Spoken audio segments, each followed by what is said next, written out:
Just when you thought the Celtics would close it out in Game 6, the Philadelphia 76ers from start to finish decided to force a Game 7, 106-93 the final. A lot of frustration, as we know here on Celtics Postgame Live. So, Eddie, Scal, I want to know your thoughts right out the gate. Scal, hit me.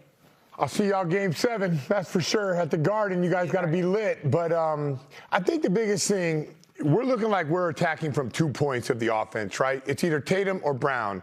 When I watch Philly, you're getting money from Maxey. You're getting some money from Embiid. You're getting some money from Edgecombe. You're getting some money from Paul George. You're getting some money from Kelly Oubre. They're hitting you from all different angles. And if we continue to go two guys trying to set the tone, especially when two guys aren't necessarily, like, they're a little reluctant to get off of it, versus they're five and the ball's moving around. I know, and I think everybody that plays basketball knows, it's probably harder to attack, like to stop five guys who are coming from you at all different directions than it is to load up against two. So I think, like, if there's an adjustment moving forward, and I think that's what Nick Nurse did after they got smoked in Game 3. Listen, we can win this game, we can win this series, but we got to hit the Celtics from all different angles, and that's what they've been doing, and they did it again tonight. I'm gonna keep it simple.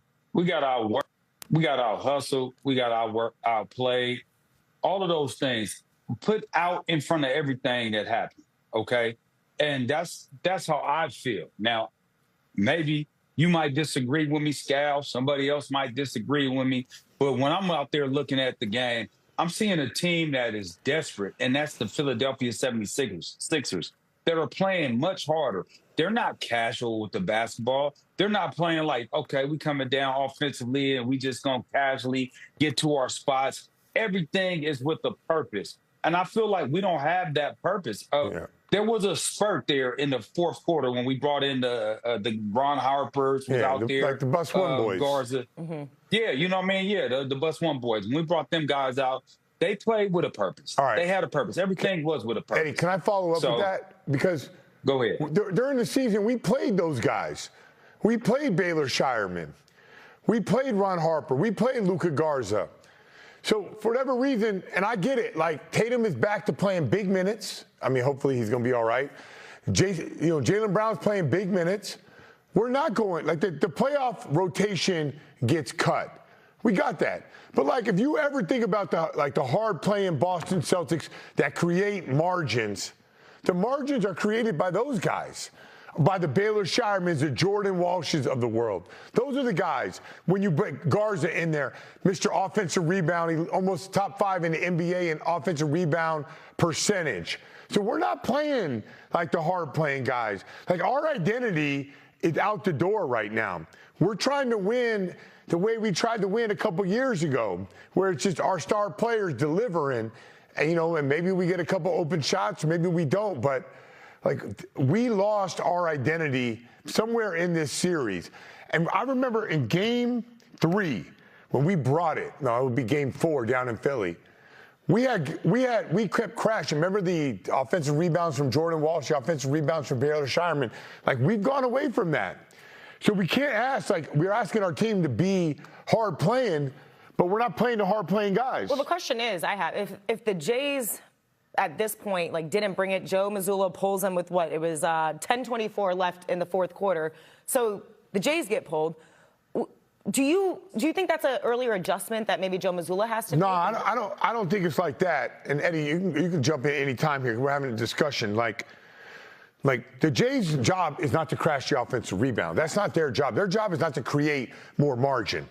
Like, Tim Hauser's job is not to crash the offensive board. It'd be nice if he can once in a while, but we have guys for that, and those guys are all sitting on the bench. So, like, our identity that we've, like, and I've said this to a few guys. I always think it's really amazing. We started this season out and we thought we weren't going to be very good. So we fight and we claw and we scrap for all the margins. And all you hear Joe talk about is the margins. But the playoffs roll around and the margins are gone out the door. They're all sitting on the bench. And I'm not saying, like, I get the playoffs. I understand the NBA. You cut rotations down. But at what point do you cut the rotations down far enough where you lose your identity? And I feel like in the last two games, we kind of lost our identity. We're not crashing like we used to. We're not looking for extra shots. We're not getting out and running. We're not doing anything that creates more opportunity for us to win. So we're back to playing like my turn basketball. You know what? You said something at the beginning of that whole dialogue. I would say diatribe. It was like a rant. It was like a scowl rant. Yeah. Oh, yeah. Okay. So that whole thing, the first thing that you said was that we had to scratch, claw, bite, and do whatever we had to do at the beginning of the season because everybody counted us out. We're not playing like that no more. No. In the last few games, I would say the last few games, we haven't played in that with that kind of sense of urgency. And that's what I mean by, you got outworked. And it's about your effort.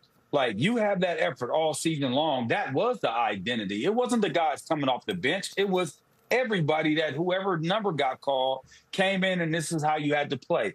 This is how Jaylen Brown had to play. Everybody is adjusting to playoff basketball. No, it's basketball still. It's still a 48-minute game. It's still, this is what we're going to try to do. This is what we're going to try to take away from that team. This is what they're going to try to take away from us, as we can see that this is how we're going to have to attack them. So when we talk about all these other things, it comes down to one thing, and that is be the hardest playing team. If you feel like you're the deepest, you're the most athletic, you're the most talented team, if you're the most hardest playing team, the most disciplined team, then you should come out of a series with a W. Yeah. Right now, I would say that Philly is playing so desperate because they went down 3-1. So they was like, oh my goodness, we can't go out like this. This is not how we're gonna go out. Oh, we're getting Embiid back. Okay, cool. And he's playing well. And I wouldn't think that Embiid would make such a big impact, and he has made a massive impact in this series by being back the last couple games. I would agree, Eddie. I think that this team right now, at least what we just saw, at this point, could change in Game 7. Just wanted it more here tonight. And look, Philadelphia up 9 points at the half, and this is where things started to get a little bit dicey between the second and third quarter. 62-40 over those two quarters, giving the 76ers a 19-point lead at one point. This is presented by TD Bank of the Boston Celtics, member FDIC, TD Bank, NA, Scal. You would think, when I was going into the second half, I was like, okay, let me see. That was a terrible first half all around. The energy wasn't there. The 76ers defense, and it made the Celtics look like they were playing one-on-one basketball. But really, the third quarter alone, not enough points at all by the C's. Yeah, and Philly was getting anything they wanted. Like, we're a step slow defensively. They're getting every good shot, and they're making some really tough shots that are demoralizing our team.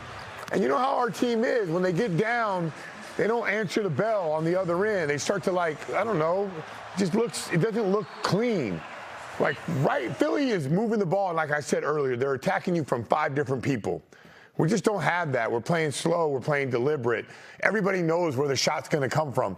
When Jaylen Brown has the ball at the top, he's getting to a spot, and everybody knows. Philly knows. Nick Nurse knows. The fans know. We know. Everyone watching knows that shot's going up. But Philly, we don't know where the ball's coming from. They're moving it. That guy's coming off. If he doesn't have it, he's moving it again. So I think that everyone that plays ball knows that that's hard to guard, especially when you got 5 guys that are rocking and rolling. That's what Philly has right now. Well, this is the problem. When you're taking the ball out the net, you ain't got and you ain't got no resistance. There is no resistance. It's almost, it's 11, all. It's a 10:30. I feel everyone's yeah, it's 10:30. There's no resistance, and it's straight line drive after straight line drive. It's open shot after open shot. Uncontested jumper after uncontested jumper, backdoor cut, and you taking the ball out the net. You don't have the opportunity to come down there and get 5 guys involved. You allow their defense to set up. Well, it's totally different for us. We're taking it out the net. We trying to bring the ball up. Then next thing you know is okay, we playing one-on-one basketball right now. Somebody and they're loading up. Joel Embiid, you said this at the beginning